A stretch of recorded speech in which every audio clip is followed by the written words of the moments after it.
guys, so since naalala nyo nga pala, dito tayo mag-overnight. Joke lang, di tayo mag-overnight dito.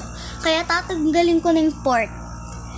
Tingnan nyo, pag tinanggal ko na yung port na to, mamaltayin daw ako. Look.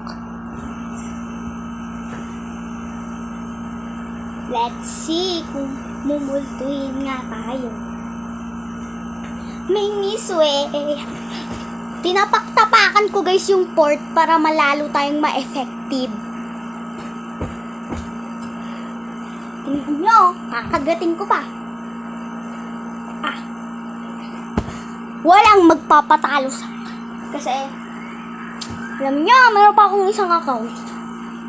Tamaan mo. Yes, and syempre